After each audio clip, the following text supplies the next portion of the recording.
अस्सलाम वालेकुम student, this is Asad मालिक and I am your banking instructor. और आप हमें देख रहे हैं वी टीचर्स के प्लेटफॉर्म से, जो कि है पाकिस्तान का first free of cost learning platform, जो कि आपको देता है आपके कोर्स से रिलेटेड तमाम फ्री नोट्स, पीपीटी प्रेजेंटेशंस, आपके बुक के तमाम क्वेश्चंस के सॉल्यूशंस, पास पेपर के तमाम क्वेश्चंस के सॉल्यूशंस और इवन क्विजेस भी एक ही प्लेटफॉर्म से। तो अगर आपने अभी तक हमारी वेबसाइट पे विजिट नहीं किया है तो इसे फौरन से विजिट कीजिए, दैट इज www.ptitians.com। और इसका लिंक जो है हमारे डिस्क्रिप्शन पर भी मौजूद है। तो फौरन से इसे साइन अप कीजिए और फ्री में तमाम नोट्स को डाउनलोड कीजिए। ओके स्टूडेंट्स, आज हम बात करेंगे हमारे चैप्टर 4 से रिलेटेड, जो कि है बैंक अकाउंट्स। हम इसके लेक्चर्स जो है वो रिकॉर्ड कर चुके हैं और अपलोड भी कर चुके हैं हमारे यूट्यूब चैनल पे। तो स्टूडेंट्स, अगर आप हमारे चैनल पर नए हैं तो हमारे चैनल को सब्सक्राइब भी कर लीजिए और बेल आइकन को भी प्रेस कर दीजिए, ताकि आने वाली तमाम लेटेस्ट अपडेट्स आपको मिलती रहें। आज हम इसी चैप्टर 4 में बुक क्वेश्चंस को, इवन पास्ट पेपर को सॉल्यूशंस को डिस्कस करेंगे कि जो आपके पास्ट ईयर्स में जो क्वेश्चंस आते हैं वो कौन कौन से सवाल इंपॉर्टेंट हैं, और अगर वो सवाल आते हैं तो आपने उनका किस तरीके से जवाब देना है। तो students, let's start the video without wasting the time.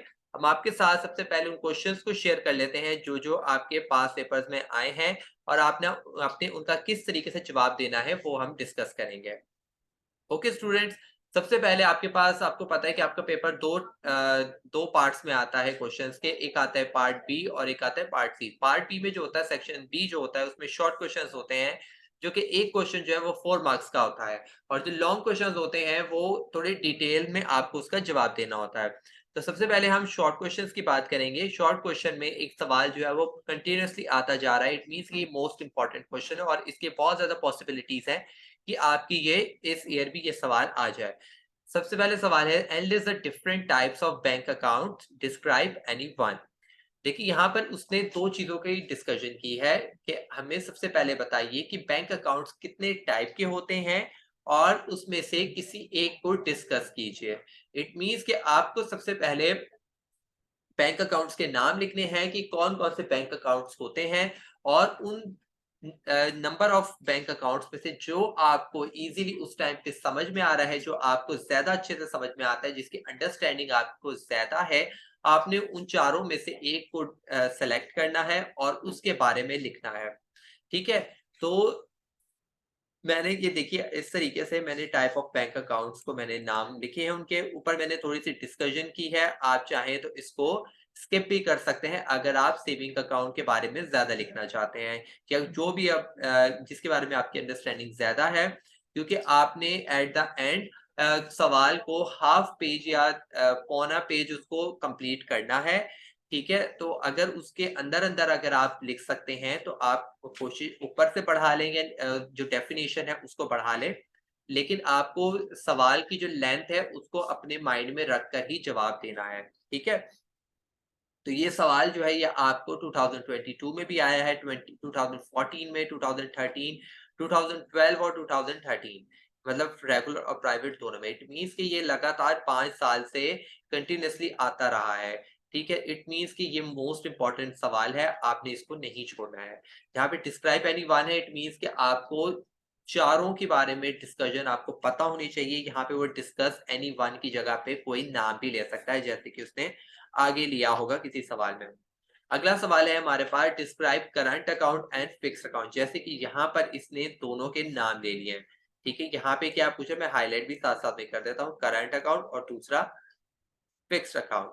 ठीक है, यहाँ पे इसने करंट अकाउंट और फिक्स अकाउंट के बारे में पूछ लिया है। इट मीन्स कि यहाँ पे सेविंग अकाउंट आपको, आप अपने माइंड में रखते हैं कि मुझे तो सेविंग अकाउंट ज्यादा समझ में आता था या होम सेविंग समझ में आ रहा था। लेकिन नहीं, यहाँ पर जब उसने दो स्पेसिफिकली नाम ले लिए हैं तो आपको इन दोनों के बारे में ही लिखना है, और इन दोनों सवालों की ही इतनी लेंथ करनी है कि आपके जवाब को, आपकी जो लेंथ ऑफ द आंसर है वो इतनी इक्वल हो कि आपको वो 4 मार्क्स दे सके। इट मीन्स कि पर डेफिनेशन जो है, मतलब पर टॉपिक जो है, मतलब जैसे कि करंट अकाउंट है ये 2 मार्क्स का, और 2 मार्क्स का आपका फिक्स डिपॉजिट अकाउंट के बारे में लिखना होगा। इट मीन्स कि ईच पैराग्राफ इज इनफ। ठीक है, तो मैंने सबसे पहले करंट अकाउंट के बारे में लिखा। आपको पता है कि करंट अकाउंट कौन से होते हैं। करंट अकाउंट वो होते हैं जो कि बिजनेस पर्सन के लिए बनाए जाते हैं, जिसके अंदर इंटरेस्ट रेट जो होता है वो जीरो होता है। और इसके अंदर जो विड्रॉल जो रिस्ट्रिक्शन होती है वो नहीं होती है। आप जितना मर्जी विड्रॉ या जितनी मर्जी ट्रांजैक्शन इस अकाउंट के जरिए कर सकते हैं, क्योंकि इसके अंदर फिजिबिलिटी और फ्लेक्सिबिलिटी काफी ज्यादा होती है। इसकी वजह से ये बिजनेसेस के लिए बेस्ट रहता है, क्योंकि उनको अपनी बिजनेस ट्रांजैक्शंस करनी होती हैं डे टू डे। एक ही दिन में 10-10, 20-20 ट्रांजैक्शंस भी हो सकती हैं, 100 ऑफ ट्रांजैक्शंस भी हो सकती हैं। तो वो जो है वो दूसरे अकाउंट्स में पॉसिबल नहीं है। जैसे सेविंग अकाउंट में, फिक्स डिपॉजिट अकाउंट में ये जो ट्रांजैक्शंस है डेली बेसिस की वो इतनी ज्यादा हाई नहीं है। सेविंग अकाउंट्स में है, लेकिन उसकी एक लिमिट होती है। तो जो करंट अकाउंट होते हैं वो उसके अंदर लिमिट नहीं होती है।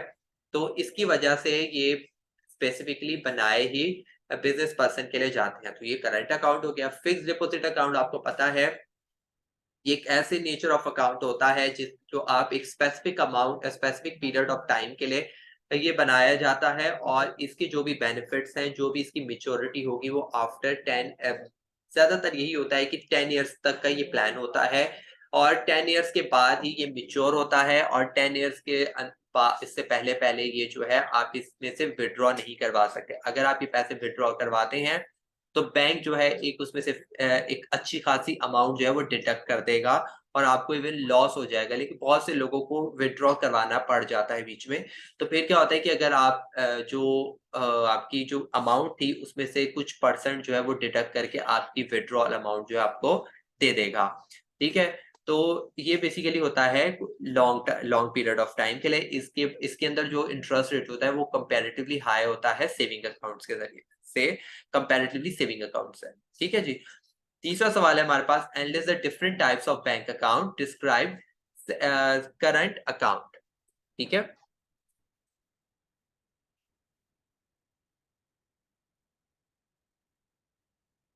उसके बाद है हमारे पास, analyse the different types of bank accounts, describe current account. ठीक है? इसके अंदर आपको बताना है कि कौन से किस्म के बैंक अकाउंट्स होते हैं, और सिर्फ करंट अकाउंट को डिस्कस कीजिए। और ये 2017 में आया है। पहला जो सवाल था उसके अंदर उसने बैंक अकाउंट्स के बारे में पूछा तो था, लेकिन उसने बोला था किसी भी एक को डिस्कस कर दें। यहाँ पे इसने करंट अकाउंट के बारे में पूछा है। तो सिर्फ आप सबसे पहले टाइप्स ऑफ बैंक अकाउंट्स लिखेंगे इस तरीके से, और उसके बाद करंट अकाउंट के बारे में लिख देंगे। मैंने आपसे पहले भी बोला था कि आप चाहें तो इसको शॉर्टली सिर्फ ये लिख दें कि following are the types of bank accounts, या आप इसको थोड़ा सा डिस्कस करके बैंक अकाउंट के बारे में लिखकर और उसके बाद उसकी कैटेगरीज लिख सकती हैं या लिख सकते हैं। ठीक है? It's up to you. उसके बाद करंट अकाउंट के बारे में आप लिख दीजिए। क्योंकि सिर्फ एक के बारे में पूछा तो कोशिश करें उसको थोड़ा सा डिटेल में लिखें, थोड़ा सा लंबा पैराग्राफ करके कोशिश करें कि उसको लिखें, तो आपके मार्क्स अच्छे आने के ज़्यादा चांसेस हैं। उसको एग्ज़ामिनर को पता चलेगा कि ये इस बंदे की अंडरस्टैंडिंग इस चीज़ को लेके ज़्यादा है। क्योंकि आपको पता है कि मैक्सिमम हर चैप्टर में से एक ही सवाल आता है, और या मैक्सिमम 2 आ सकते हैं, इससे ज़्यादा सवाल नहीं आते हैं, क्योंकि यू हैव 22 चैप्टर्स, और 22 चैप्टर्स में से मैक्सिमम हर चैप्टर में से एक ही सवाल आता है। बहुत हुआ तो कोई 2 सवाल आ जाएँगे, इससे ज़्यादा नहीं आते। तो इट मीन्स कि पहला सवाल तो मैंने आपको बता दिया कि टाइप ऑफ अकाउंट ही आएगा। इनमें से कोई भी एक के बारे में पूछ सकता है, सेविंग, करंट या फिक्स्ड डिपॉज़िट। तो इट मीन्स कि आपको तीनों के बारे में अच्छे से पता होना चाहिए कि क्या-क्या इनके क्या-क्या डेफिनिशन है, क्या मतलब है इनका। ठीक है? Okay, the number 4 is list the various kinds of bank accounts. Describe the fixed deposit account. जैसे उसने पहले करंट अकाउंट के बारे में पूछा, इसमें उसने फिक्स्ड डिपॉजिट अकाउंट के बारे में पूछ लिया। तो अब इसमें आप फिक्स्ड डिपॉजिट अकाउंट के बारे में बता देंगे। ठीक है? नंबर 5 क्वेश्चन ये थोड़ा सा हटके है, ये आपकी बुक में नहीं था। ठीक है? तो मैंने इसको सॉल्व किया ताकि आप, अगर ये आपके एग्जाम में आ जाता है तो आपने इसका किस तरीके से सॉल्यूशन देना है। What under what circumstances can bank account be closed? ये आपके 2 साल से आ चुका है, 2014 के रेगुलर में और 2012 के रेगुलर में। और कोशिश किया करें कि जितने ज्यादा पीछे जो सवाल हैं उनको ज्यादा देखा करें, क्योंकि उनके दोबारा रिपीट होने के चांसेस काफी ज्यादा होते हैं। तो इट मीन्स कि अगर ये सवाल आया है तो हो सकता है कि ये इस साल भी ये जो क्वेश्चन है रिपीट हो जाए और आपको आ जाए। ठीक है? तो इसमें ये कहना चाह रहे हैं कि कौन-सी ऐसी सिचुएशंस होती हैं जिसके जिसके बेसिस पे बैंक अकाउंट जो है आपका बंद हो सकता है। अगर आपका बैंक अकाउंट चल रहा था और एकदम से वो बंद हो जाता है, तो उसकी कौन-कौन सी वजूहात हो सकती हैं जिसके बेसिस पे बैंक अकाउंट बंद हो जाता है। पहली वजह जो है मैंने वो लिखी है कि जब बैंक अकाउंट होल्डर जो है वो खुद ही जो है ना अकाउंट को बंद करवाना चाह रहा हो और उसके लिए वो एक एप्लीकेशन दे दे कि जो है मैं ड्यू टू दिस रीजन मैं जो है ये बैंक अकाउंट जो है ये बंद करवाना चाहता हूँ। रीजन कुछ भी हो सकता है कि आप जो है कोई ब्रांच चेंज करवाना चाहते हैं। ब्रांच तो आपको पता है कि वो चेंज हो जाती है, एक ही बैंक में जाके आप एप्लीकेशन देते हैं और वो एक जगह से दूसरी जगह ट्रांसफर हो जाती है। लेकिन अगर आप बैंक ही चेंज करवाना चाहते हैं तो पहले आपको एक जगह बैंक में एप्लीकेशन देके वो बैंक को पहले बंद करवाना पड़ता है अकाउंट को, उसके बाद फिर आप दूसरे बैंक में जाके अकाउंट बनवा सकते हैं। ठीक है? वैसे तो एट अ टाइम भी आप काफ़ी ज़्यादा बैंक्स में अपने अकाउंट्स बनवा सकते हैं, लेकिन लोग कोशिश करते हैं कि एक जगह से बंद करवा दें, उसके बाद दूसरी जगह से अकाउंट ओपन करवाया जाए। क्योंकि ये आप तभी करवाते हैं जब आप सैटिस्फाई नहीं होते उस बैंक की फैसिलिटीज़ से। ठीक है? दूसरी चीज़ क्या हो सकती है कि when the depositor is not doing any transaction for more than 6 month, कि अगर एक डिपॉजिटर जो है जो जिसका बैंक अकाउंट है वो जो है वो 6 महीने या 6 महीने को एक्सीड कर गया और उसने कोई भी अमाउंट जो है वो नहीं डलवा रहा उसमें और ज़ीरो अमाउंट है और उसको बार-बार कॉल किए जा रहे हैं कि आपका बैंक जो है अकाउंट जो है वो एम्प्टी है, इसमें कुछ डिपॉज़िट करवाइए, क्योंकि आपको पता है कि बैंक जो है वो ईयरली जो है वो टैक्स भी उसने आपसे लेना होता है, आपके चार्जेस भी डिडक्ट करने होते हैं। जब आपका बैलेंस ज़ीरो होगा, तो मजबूरन उसको आपका जो अकाउंट है वो बंद करना पड़ेगा। तो इसलिए अगर आपका बैंक जो है वो अकाउंट जो है उसकी एक्टिविटीज़ चलती रहें, तो फिर क्या होता है कि वो बंद नहीं होता, आपको फैसिलिटीज़ आपकी रुकती नहीं है, आपके बैंक को कोई कोई प्रॉब्लम नहीं होगा बिज़नेस ट्रांज़ैक्शन करने में। बहुत सी दफ़ा ऐसा होता है कि इवन आपके आपके पैसे होते भी हैं उसमें, अमाउंट भी अच्छी खासी होती है, लेकिन आपने फिर भी 1 साल तक या 6 महीने को एक्सीड जब आप कर जाते हैं, आपने कोई भी ट्रांज़ैक्शन नहीं किया तो बैंक जो है वो सिक्योरिटी बेसिस के लिए सिक्योरिटी इश्यूज़ को लेकर आपका अकाउंट जो है वो डीएक्टिवेट कर देता है कि ये जब तक ये बंदा मुझसे कॉन्टैक्ट नहीं करता, ये बैंक नहीं विज़िट करता, हम इसका अकाउंट जो है वो एक्टिवेट नहीं करेंगे। क्योंकि कोई भी मसला हो सकता है कि वो शायद वो जो वो पर्सन है वो इंतकाल कर गया हो, जैसे कि आगे पे वो डेथ हो सकती है उसकी, या हो सकता है वो अनसाउंड माइंड हो गया हो, मतलब कि वो शायद पागल हो गया हो या वो उसको कोई बीमारी हो गई, ऐसी हो चुकी हो कि वो अब वो अकाउंट को हैंडल नहीं कर सकता। इट मीन्स कि उसको बैंक को इन्फॉर्म करना पड़ेगा। तो बैंक को जब इन्फॉर्म नहीं होता, उसको पता नहीं चलता बैंक को, तो bank for a security reasons वो जो है उस बैंक को उस अकाउंट को डीएक्टिवेट कर देती है फॉर अ टाइम। बंद नहीं कर देती है, डीएक्टिवेट कर देती है। लेकिन अगर वो फिर भी वो कंटीन्यूअसली कुछ टाइम तक चलता है, वो नहीं कोई भी इन्फॉर्मेशन मिलती, बैंक बहुत सी कोशिशें करता है, ऐसे वो आसानी से बंद नहीं कर देता आपका अकाउंट, वो डीएक्टिवेट करता है और उसके बाद जब कस्टमर से पूछा जाता है कि हाँ, आप इसको अगर वो ज़ीरो अमाउंट पे है, तो फिर अगर कस्टमर उसको कॉन्टैक्ट नहीं कर रहा है, तो वो बैंक अकाउंट बंद हो जाता है। लेकिन अगर उसमें अमाउंट है, तो फिर बैंक उसको बंद नहीं कर सकता है क्योंकि वो आपकी अमाउंट जो है वो बैंक के पास अमानत है। ठीक है? तो वो बैंक जो है वो उसको डीएक्टिवेट कर देगा। दूसरी चीज़ और क्या हो सकता है रीज़न कि अगर वो जो है कोर्ट जो है आपको आपके बैंक को ऑर्डर देता है कि ये जो है आप इसका बैंक जो अकाउंट जो है वो फ्रीज़ कर दें, टर्मिनेट कर दें, इसका बंद कर दें कि इस ये कोई भी ट्रांज़ैक्शन ना कर सके। ये ज़्यादातर उनके ऊपर होता है जिनके ऊपर कोई बिज़नेस कोई केस चल रहा हो, कोई इश्यूज़ चल रहे हों, ठीक है? जो कि कोर्ट तक पहुँच चुके हैं और कोर्ट जो है उसके सारे बैंक अकाउंट फ्रीज़ करवा देता है। ठीक है जी? तो ये कुछ रीज़न हो सकते हैं जिसके बेसिस पे आपका बैंक अकाउंट जो है वो बंद हो सकता है। उसके बाद है number 6 is for business and salaried person which account is better and why? ये आपको मुझे लगता है कि इस साल आपके लिए काफ़ी इम्पोर्टेंट हो सकता है कि ये बिज़नेस पर्सन, ये सैलरीड पर्सन या इवन अ, विडो बोल सकते हैं, ट्रेडर्स बोल सकते हैं, कोई भी नाम ले लेंगे, ठीक है? और बोलेंगे कि ये अकाउंट जो है वो किसके लिए बेटर है। तो आपने कन्फ्यूज़ नहीं होना है, आपने सिर्फ़ उसके देखना है कि ये बंदा जो है ये किस लेवल में है, किस लेवल की जॉब पर होगा ये बंदा। एक सैलरीड पर्सन है, तो ऑफ कोर्स उसकी जो इनकम होगी वो बहुत कम होगी, ठीक है? उसको सेविंग अकाउंट्स की तरफ जाएगा। अगर एक बिज़नेस पर्सन है, बिज़नेस पर्सन जो होगा वो जब ऑफ कोर्स वो सैलरीड पर्सन से थोड़ा ज़्यादा कमाएगा। वो एक बिज़नेस कर रहा है, तो वो जो है वो करंट अकाउंट की तरफ जाएगा। अगर एक बंदा जो है वो पेंशनर है, ठीक है? तो वो किस तरफ जाएगा? वो कोशिश करेगा कि मैं फिक्स्ड डिपॉज़िट अकाउंट की तरफ जाऊँ, ठीक है? तो इस तरीके से ये आपने आइडेंटिफ़ाई करना होगा उस टाइम पे कि मुझे इस बंदे को कौन से अकाउंट की जरूरत पड़ेगी, और जब आपको समझ में आ जाएगा तो आप उसके बारे में उस नेचर ऑफ अकाउंट का अपने माइंड में रखकर आप लिखते जाएंगे। ठीक है जी।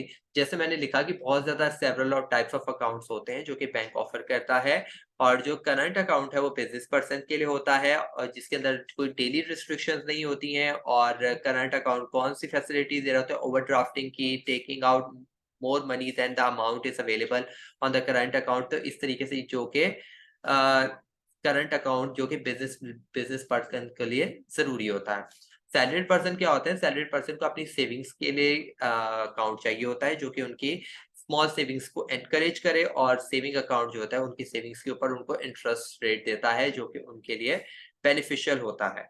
ठीक है, तो इस तरीके से आपने इसको समझाना होगा।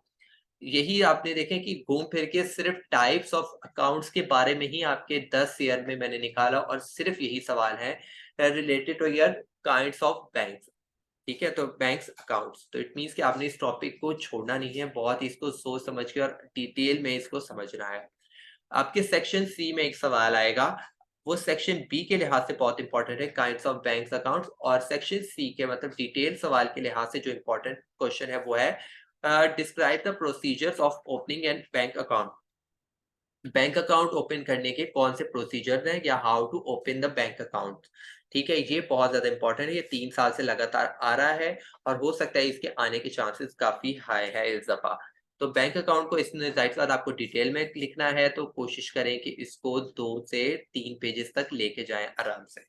ठीक है, ये जब आप इसको लिखेंगे तो ये आराम से आपके 2 पेजेस को क्रॉस करेगा। ये जो सवाल है, जब आप इसके नोट्स बनाएंगे, आप वैसे तो इसको प्रिंट आउट निकलवा लें, लेकिन अगर आप इसको लिखना भी चाहते हैं तो अगर आप इसको लिखेंगे तो ये आराम से आपके 2 पेजेस को एक्सीड कर जाएगा। तो इतना सवाल आपके लिए इनफ होता है आपके सेक्शन बी को सॉल्व करने के लिए। आई होप कि स्टूडेंट्स आपको समझ में आ गया होगा। अगर कोई भी क्वेरी है, कोई भी मसला हुआ, कोई भी चीज़ मिस हो गई है, शायद मैंने इस वीडियो में नहीं डिस्कस कर पाया, तो अगर आपको कोई प्रॉब्लम है तो आप हमारी व्हाट्सएप कम्युनिटी में हमें ज्वाइन कर सकते हैं। हमारी लिंक जो है वो डिस्क्रिप्शन पे मौजूद है, स्क्रीन पर भी आ रहे हैं। आप चाहें तो वहाँ पे हमें ज्वाइन करें, और वहाँ आके हमें वन ऑन वन आके कोई भी सवाल हमसे पूछ सकते हैं related to your course, related to my subject. आप कॉमर्स में आके बैंकिंग के ग्रुप में आके आप हमसे सवाल कर सकते हैं। ओके स्टूडेंट्स, तब तक अपना बहुत ज़्यादा ख्याल रखिएगा। इंशाल्लाह मिलते हैं नेक्स्ट वीडियो में बुक क्वेश्चंस के साथ, इसी चैप्टर के चैप्टर 4 के। तब तक अपना बहुत ज़्यादा ख्याल रखिएगा। अल्लाह हाफ़िज़।